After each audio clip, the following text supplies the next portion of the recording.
Welcome. Today we're going to start our introduction to solutions. This is part 1.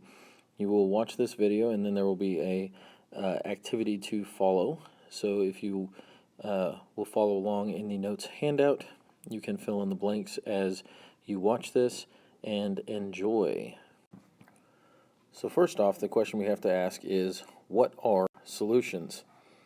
Well, solutions, as we discussed way back at the beginning of the school year, are a special type of mixture. Remember, mixtures are physical combinations of things that can be separated by physical means. There are two types of mixtures, homogeneous and heterogeneous, and solutions are homogeneous mixtures. And they contain two or more substances. One is called the solute, and the other is called the solvent. So in this example here of a glass of water, where we're adding something to it, whether this is salt or sugar, I'm not exactly sure, but the solute is the stuff that we add into it. The solvent is what we're adding it to. When you look at a solution, it is impossible to tell the solute from the solvent. That is the main difference between a homogeneous mixture that is not a solution and the heterogeneous mixture, a homogeneous mixture and a heterogeneous mixture. Is a heterogeneous mixture, you can see the difference. A homogeneous mixture, you cannot see the difference between them.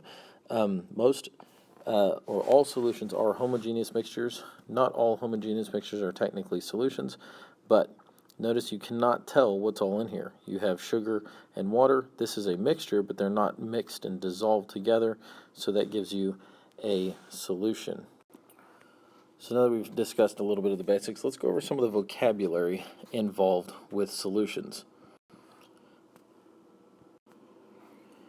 The solute is what is being dissolved. When you add salt to water, sugar to water, or oil to water, well, that doesn't actually dissolve, but if you have something that dissolves, then the thing that is dissolved is called the solute. The thing that is doing the dissolving is called the solvent. So if I put salt in water, like we did in that picture at the beginning, the salt is the solute, which is what is being dissolved, and the water is the solvent. It's the thing that is causing the dissolving or doing the dissolving for us. A solution is the resulting homogeneous mixture. So you do not have a solution unless you have a solvent that is dissolved. A solute that is dissolved in a solvent will give you a solution. An aqueous solution is a very specific type of solution, and most of the chemistry that we do in this class is an aqueous solution type situation. And aqueous simply means that water is the solvent. So anytime you have something that is an aqueous solution, water is the solvent. So if I said salt in water, then that is an aqueous solution of salt. Or an aqueous salt solution would be a way to talk about it. Aqueous, again, comes from the same root as aqua, meaning water. So aqueous solution is a solution in which water is the solvent. Dilution is a thing that we do when we add more solvent, which means it's less concentrated. So if you have a concentrated amount, like say you have juice concentrate that you buy in the store, the frozen can, and you stick that in the pitcher and you add water to it, water is the solvent, so by adding more water, more solvent, you're going to have it less concentrated, and it's no longer a concentrate, it is a dilute solution. So now let's talk about the different types of solutions, different things that you can have as a solution. So you can see here on this table there are lots of different types of solutions. This first column here is telling us what the solution is. Here's an example, and what is the solvent, what is the solute. So I'm going to go through these a little bit one at a time and kind of discuss each of them in turn. So this first type of solution is a gas-in-gas solution. So when you have a gas dissolved in a gas, an example of that is like the air we breathe. Now, it's really hard to tell which one is the solvent, which one is the solute. So with a gas-gas solution like this, the solvent is really whichever one is the most abundant because they mix thoroughly. So in air, nitrogen is the solvent because our air that we breathe is about 73% nitrogen, and it's only about 22% oxygen. So oxygen would be the solute. There's actually a whole bunch of other things in there, but we'll just say oxygen and nitrogen are the two main components that we're worried about. So the solution of gas, the solution of air is a gas-gas solution where nitrogen is the solvent, oxygen is the solute. Next we have a gas in liquid. So we have a gas dissolved in a liquid. The most common example of that is carbonated water, where your solvent is the water because it's what's dissolved in, and carbon dioxide is the gas. That's what makes your sodas bubbly and all that fun stuff. In a little bit we'll talk about what makes these things stay dissolved, what makes them not stay dissolved. We'll talk about things that affect the solubility, but that'll be later. The next type of solution we have is a liquid dissolved in a liquid. So here are a couple of different examples of that. Antifreeze and vinegar, where in both of these they're both aqueous solutions because water is the solvent in both situations. The solute for antifreeze is ethylene glycol. It's what gives it that lovely green color. And vinegar is acetic acid. So when you dissolve the vinegar in the water, you get a solution of acetic acid in water is what we call vinegar. And there you go. You have a liquid dissolved inside of a liquid. Now the type of solution that we're most familiar with and that we'll use most in this class is a solid dissolved in a liquid. So ocean water is an example of that. Any type of salt water. You have a salt or a solid of some kind, salt, sugar, most all the chemicals we've used so far in this class is dissolved in water. So a solid in liquid, you dissolve a solid in liquid. That's most of the time when people think about dissolving, that's what they think about the most. The next two are rather obscure or strange ones. Well, not really, but the first one is one that's not seen all that much anymore. A liquid in solid is dental amalgam. And if you don't know what that is, if your parents have old silver-colored fillings, basically the silver acts as your solvent, and your silver is a solid, and mercury is a liquid that is the solute. So you have mercury, a liquid that's dissolved in silver, the solid. It's actually kind of complicated, and we're not really going to get into that today. That's just going to lead us to the last type of solution, and that is the solid dissolved in solid. Steel. So basically any metal alloy is a solid dissolved in a solid, and that works because first you have to get it in liquid form. So that's how they make steel. They liquefy the iron, they add carbon, cobalt, nickel, whatever, depending on the type of steel they're making. They add those to the iron, and then they let it get dissolved, they mix it, and then they let it solidify, and then you have a solid dissolved inside of a solid, and that is what an alloy is. So all metal alloys are actually solid solutions. So now that we've discussed all of the different types and examples of solutions, let's talk briefly about the solvent of things, and there is something that we like to call the universal solvent. And that universal solvent is called that because, not because it dissolves everything, but it dissolves so much and we use it so often. That universal solvent is water.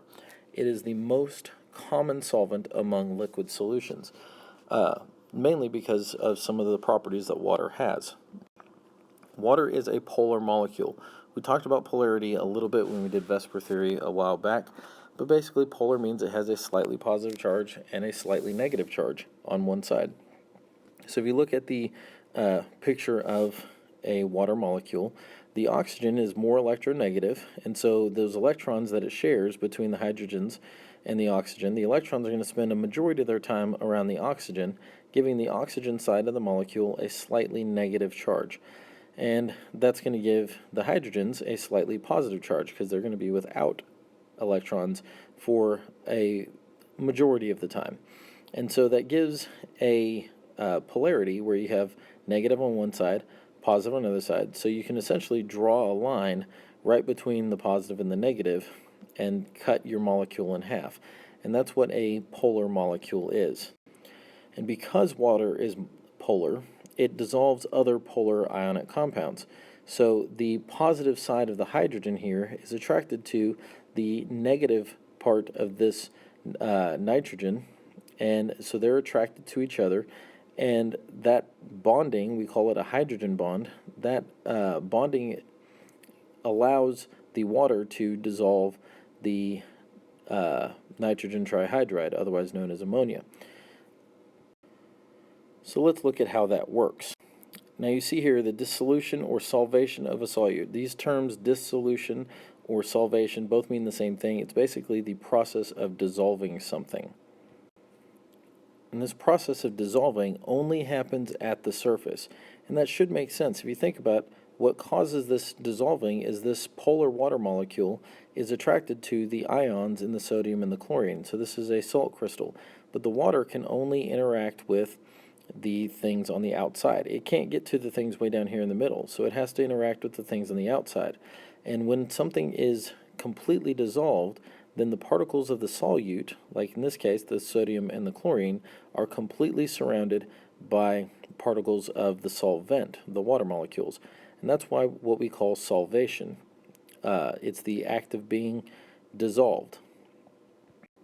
Water molecules will surround and attract and pull ions or molecules into solution. So until those water molecules completely surround the particles of the solute, it is not dissolved. And that can only happen at the surface. The water molecules, again, cannot get into the middle of the crystals, so they can only dissolve stuff on the outside. And this solvation process is also something that is possible because of the polarity of water having a positive and a negative side to its molecule, and the fact that sodium chloride is an ionic compound. It has positive and negative parts to it, which leads us to an old adage that you may have heard before, that like dissolves like. And what that actually means is that polar substances will dissolve other polar substances. Non-polar substances will dissolve non-polar substances. So if you have something that is polar and you want to know what it's going to dissolve in, it's most likely going to dissolve in something else that is polar. If you have something that is non-polar, like say oil, and you want to know what it's going to dissolve in, it's going to dissolve in something else that is non-polar, like carbon tetrachloride. So that's one of the reasons why oil and water do not mix. So if we wanted to look at this, we have isopropyl alcohol, we have mineral oil, we have glucose. Water is polar, so which of the above will dissolve in water? The way to look at this is, can you make a line between a positive side and a negative side? I can here, so isopropyl alcohol is polar, it will dissolve in water. Now there's no charges on the mineral oil, so it is not polar, so it cannot dissolve in water. And glucose, even though there are positive and negative charges, there's not a clear line anywhere on here that I can draw that will separate all the positives from the negatives. There is positive, there are negative, but it is not a polar molecule because there's not a clear positive side and negative side. So glucose is non-polar. Now it will partially dissolve because of these positive and negative parts, but it will not completely dissolve the way that a normal polar molecule will. And this idea of the ability for something to dissolve leads us to another vocabulary word called solubility. Solubility is the maximum amount of solute that will dissolve in a set of conditions. So basically, if I tell you the solubility of salt is 700 grams per liter, that means I can fit 700 grams of sodium chloride in 1 liter of water. But that's only at a certain temperature and pressure and all these other conditions. So solubility is the maximum amount that I can dissolve in the solvent. Now, if your solubility is 0, that means it's insoluble. It will not dissolve. If it's really, really high, that means it's very soluble. In fact, sodium chloride is very soluble. I actually think the thing is 700 grams in like 100 milliliters, which is a tenth of a liter, not a full liter. So solubility is its ability, or the amount of stuff that I can dissolve in something.